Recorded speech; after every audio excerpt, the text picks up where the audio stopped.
And we're going to move right along, Johnny, into the other Avengers thing we're going to talk about. But before we do that, I forgot in the first segment to have you do something that... So when you read the Thanos line at the very beginning and you did the Thanos voice, it made me think of something that you and I saw from... Shoot, I can't remember his name. He's the voice of Yakko from Animaniacs. I'll look up his name in a second. And on his podcast... he had Seth Green on, and he had him do Chris Griffin as Anakin Skywalker in the episode 3, the final scene with him and Obi-Wan. Here's what I want you to do, because it popped into my head, and I want to hear how it sounds, and I want everyone else to hear how it sounds. Let's do Chris Griffin as Anakin Skywalker reading the Thanos line at the beginning of the Avengers 4 trailer. So basically, you just want Chris Griffin as Thanos. Basically, yes, give me that. Well, Chris Griffin as Anakin as Thanos. That's what I want. Dude dressed as a dude, disguised as another dude. Robert Downey Jr. Yes. He comes full circle. It's all you. Whenever you're ready, big guy. My destiny is not yet fulfilled. Greater threats arise to undo the balance I lost everything to achieve. And I... will not be undone. I like the crescendo. That's my favorite part. The little Chris Griffin crescendo there at the end. Also, it's Rob Paulsen. Okay. That's who played it. Yeah, because he does a Toon Talks podcast. He was also Raphael. He was a lot of things. Teenage Mutant Ninja Turtles. That's where his voice to me will always be Yakko Warner and Raphael. Yes, he was a voice of our childhood. A voice, one of the many voices of our childhood. One of the many ones with Mark Hamill and Tara Strong also being said, like Harley Quinn, Timmy Turner, the Joker, But what we're talking about with Avengers 4, and we'll kind of put Avengers 4 to bed on the podcast with this, is I saw this article last night as I was recording the Fast Break with Sean and Dave. So apparently, all her scenes are already filmed, but Avengers 4 has cast 13 Reasons Why actor Katherine Langford to play a character in Avengers 4. Obviously, that's why they cast her for the movie. This is weird, though. Have you ever heard of a movie? I know it's Marvel, and they do everything so secretive. Is this weird that we're just finding out about her being in the movie now that they're in post-production? With Marvel? No, probably not. Because we look at the Peter Dinklage thing. We didn't know who he was till the movie came out. We knew he was going to be in the movie longer than that. This is, like you said, the trailer thing. What, you got 4 months until the movie comes out? This is literally, oh, by the way, this person's in the movie. Usually it's, we know who's in the movie by the time it hits post. Yeah. Well, this is Marvel doing Marvel stuff. True. I'm not surprised that they kept, like, someone secret with this. Excuse me. Both you and I got to lay off the pop. That's what apparently. That means. Yeah, this is them just doing Marvel stuff, though. Like, hey, we're going to just not, put this person here for now until we won't feel like releasing that they're going to be in it. Or we're going to say they're in here, but we're not going to tell you till the movie comes out who it is. Yeah. Who they're playing as. And like Peter Dinklage. I like it. It gets speculation for us. Exactly. And also the other thing is, like, it's not like Peter Dinklage's role was, like, detrimental turning. I mean, yeah, he played somewhat to the plot. I mean, like, somewhat of an important role because, I mean, who else makes Stormbreaker? But, like, we were all thinking it was going to be like Pip the Troll or something. Exactly. Like we thought, like, we were going, like, really, like, in the comic book about it, and you and I tend to forget sometimes too. They're not completely canonical because it's not Earth 626, if I remember correct. That's the canon one. So it's like, well, c'est la vie. Or 616.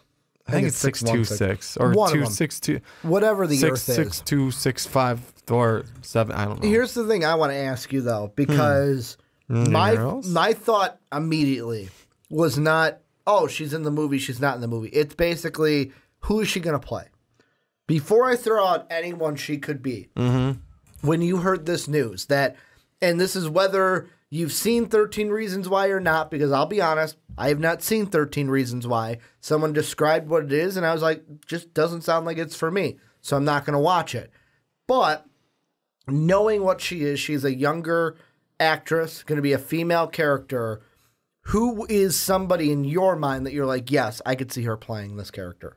Or if there's nobody, if you're like, you know what, I'm stumped, Ricky, and there was not one that I was thinking of. I'm kind of stumped for the most part, like, because when it comes to, like, hey, who could she be playing that actually deals with everything else in that Marvel universe? There's not a lot that comes to mind. Maybe you could throw in a Moondragon.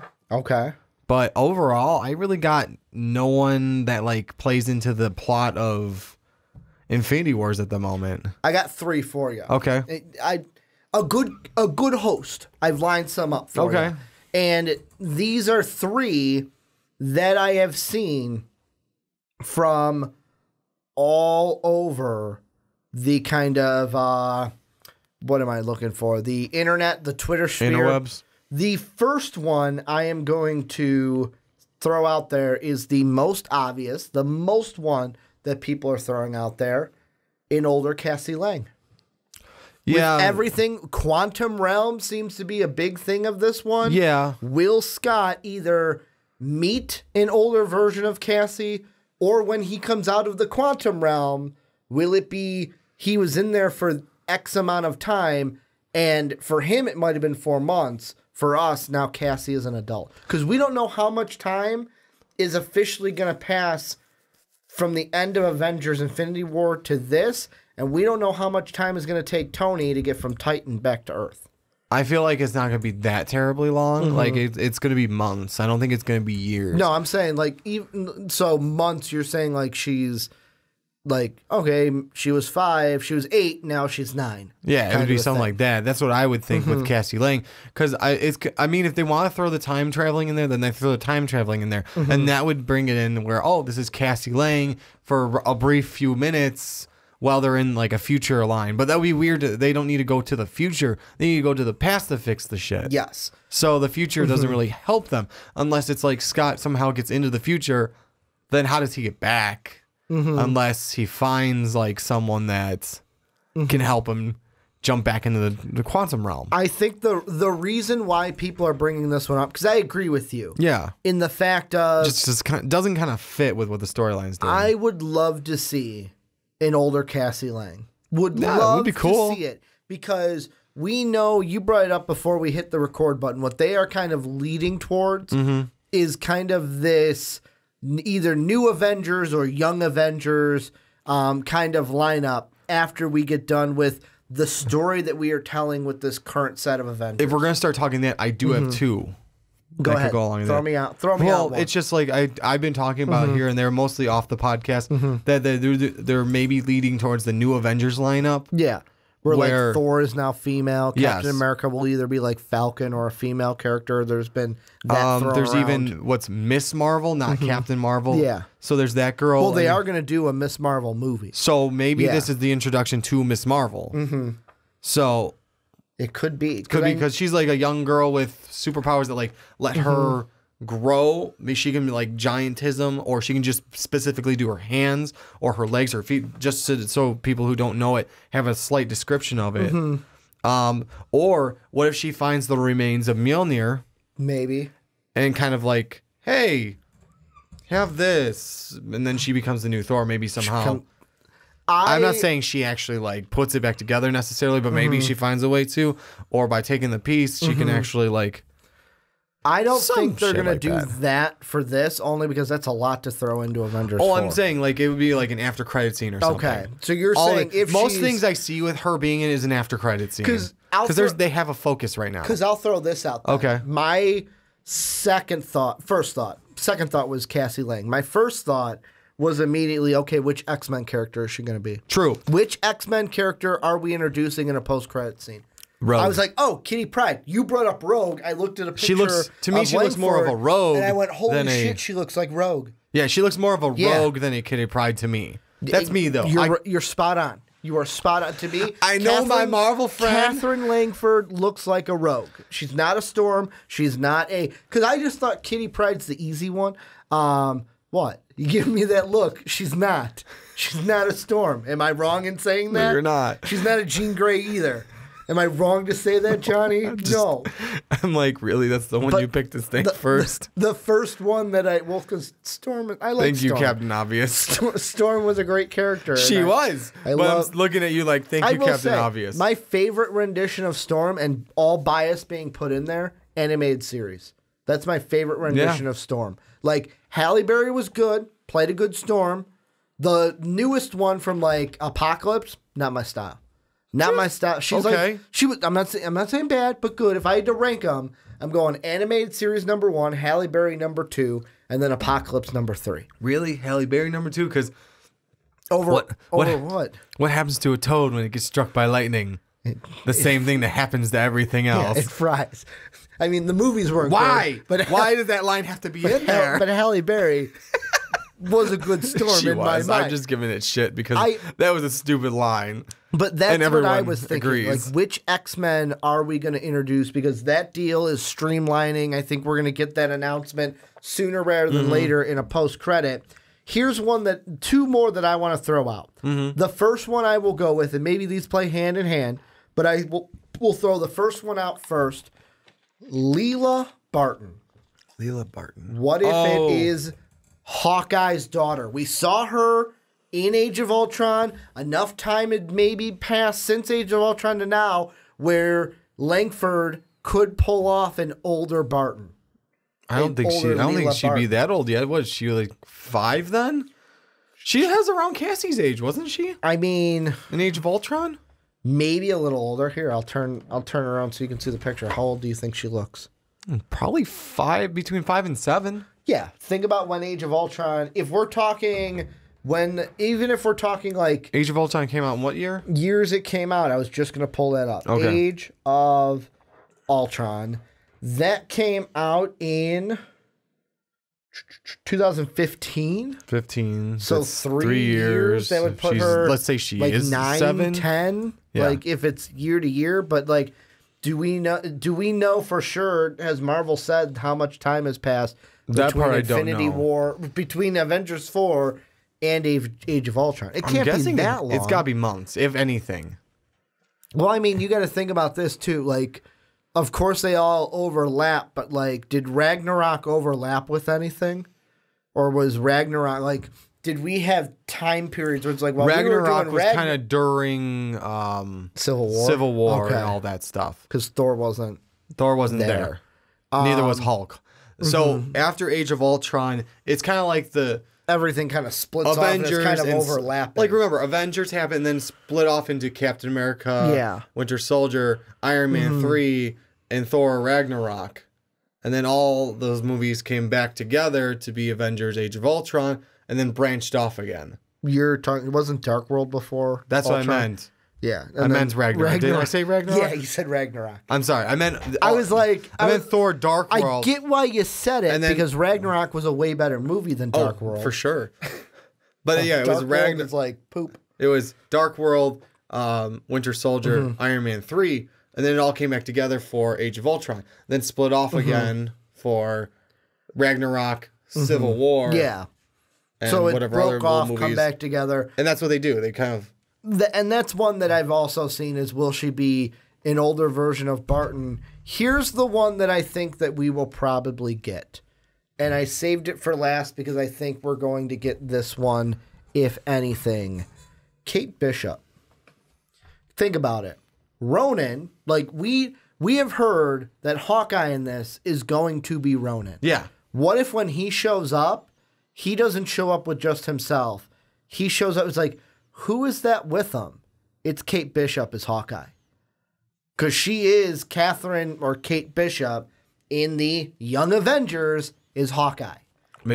What if they're using her to set up those Young Avengers? Like a protege. And she is going to be Hawkeye in the Young Avengers. He took on a protege maybe. Exactly. And that's why he went to the Ronin mantle and he gave her the Hawkeye mantle. Yeah, well maybe because he decides to step back in because wife and kids. Exactly. Maybe they get snapshot. You know what? No. This stupid deal, I'm not... It's... No. How would you feel if they had her be a partner to Barton, to Clint, and have her be Hawkeye in this, where he shows up and, hey, here's my partner. It'd be interesting, but I also feel like to a degree it'd be shoehorned. You think so? Well, I mean, you're just kind of all of a sudden throwing in that he has a protege that he gave the Hawkeye mantle to. I mean, I'm not doubting it. What if they don't call her Hawkeye and it's basically, hey, she's just my protege? Because he's been gone for so long that we don't know what he's been doing. That's true. And the thing was, my thing with that though is like, yeah, to a degree it can be seen as shoehorned in, but also Marvel can play that off as well as they want. Or they can play not as well as they want to. They can play that off well if they wanted to, if they want to go that route. I'm gonna laugh if she's a character like Peter Dinklage, where it's like, yeah, like her character meant something to the story, but we're probably not gonna see her again. Nothing here. I would laugh because it's like, you did it again to us. Right? You did it again. You may speculate all these cool things, and oh yeah, no, it's just kind of a, hey, they're there and gone. And I would love any of them. To me, if I had to put my money on if I had to put my money on the one I want to see, it'd be X-Men. Having her introduced in a post-credit scene, mid-credit, end of credit. Here are the X-Men. Just basically, they are coming. They are coming, and we have our first official person cast as an X-Men character in the MCU. That would be really cool too. I don't know if the paperwork did it go through yet or no? I know it's still in works. It's still in the process, but it's being streamlined. That's what people are saying. Yeah. Well, it'd be cool then. Just as a throwback as well. Make it like the red hair with the white right there. Make sure she's wearing gloves and flip phone or even like a smartphone. Yeah, I'll flip phone because those are still cool. Yeah, I mean, you never know what the fuck is gonna happen though. But she has her phone and it goes up, and it's just a throwback. Not even like an X-Men. The X-Men are calling her or something like that. But it's just that's like, her ringtone. That's the ringtone. Because correct me if I'm not. Rogue was found by Professor X and stuff, right? I think so. Like, she wasn't one that came to seek out them. I mean, it depends on which one you go with. Because I think in the cartoon, I think she was found by him. I'm sorry. Yeah, no. If we're going Rogue cartoon, Katherine Langford better have a sick southern twang to her voice. Oh, you twang, whatever. Because that Rogue in the animated series, it was her and Gambit were like the two, like, man, those characters are southern. You're stereotypical southerner. You're stereotypical Cajun. Especially Gambit being like you said, stereotypical. I'm from Louisiana. Oh, man. Did you hear that? And this isn't official. Yeah. But one of the projects that Disney might can from Fox is the Gambit movie. Good. They might can that Channing Tatum Gambit movie. Let's see. Do we have anything? So Disney trying to get the properties before they can start that shit. Yeah, Rogue is the X-Men self-described Southern Belle. A runaway. Okay. A runaway, she was adopted by Mystique and the evil Brotherhood of Mutants and grew up as a villain. After Rogue permanently absorbs Miss Marvel's psyche and Kree powers, holy shit, the Kree are here. We can introduce that kind of. She reforms and turns to the X-Men, fearing her sanity. What if they change that a little bit and we just see, like you said, white hair, and she's obviously fighting a Kree because we would have known what the Kree are because Captain Marvel happened before this. And she absorbs the powers of a Kree, and it's like she just looks like, holy shit, I need some help. And then black screen. I mean, that's me pulling at some straws here. It would suck. Okay, now mine would suck because it would. I'm pulling at some straws here. It would suck a little bit. The one I'm going to throw out there, and I don't think it would happen because it would kind of one off Captain Marvel. What if it's an after credit scene? Captain Marvel standing there, you see this hand just touch like right here on the neck, and he's dead, and she just drops. Yeah, and then you see Rogue with the white, like step out of the light, Rogue with the white hair, and that's it. I'd love it. I don't think she's going to be an X-Men character, but that's what I want. But I'm thinking about that though. It's like, and then there would be like the one-off. It would be a one-off for Captain Marvel, which would suck because we are just getting her movie beginning next year. Yeah. But it would be like, it would make sense somewhat if you go cartoon wise, the cartoon version of it in the 90s. What I am going to say, if I had to put my money on, that was the one I want to see. Yeah. If I had to put my money on the one we're really going to get, which will probably be wrong because Marvel is Marvel. I think we're wrong no matter what. I would put my money on Kate Bishop being the one, being the, hey, here it goes. Because like we've said, they're trying to set up young Avenger, new Avenger. True. And Could be that. they're going to have to hand East Coast off. Avengers, West Coast Avengers. Exactly. They're going to have to hand off that Hawkeye mantle. Great Lakes Avengers. The Great Lakes Avengers. Because I'm not kidding. There's the Great Lakes Avengers. Because Clint Barton is not, obviously in this one, he's not going to be Hawkeye. He's going to be Because we Ronan. can't just call it the Midwest Avengers. Yeah, well, the Great Lakes Avengers. It's all water-based. It just sounds better. Namor is going to lead it, or Namor is not even a part of it. That doesn't make sense. Not even at a all. part of it. Any final thoughts with this before we do get into who I just mentioned, Neymar? Neymar. Neymar. It's O. Neymar. Neymar. Remember when I was spelling it in our email that I send to you, and I was like, does it have a U in it? And I was like, nope, doesn't there's have no a U in it. Because I say Namor, and it sounds like it should have O-U-R. S-M-A-R or S-M-R-T. Yeah, I mean, very smart. S-M-A-R-T. Any final thoughts on this before we move on? Nah, that's all I got. Well, this is where you guys come in. Let us know what you guys think down below. First off, what do you think of the news of Katherine Langford being in Avengers 4, and then who do you think she could be playing? Let us know what you think down below in that comment section.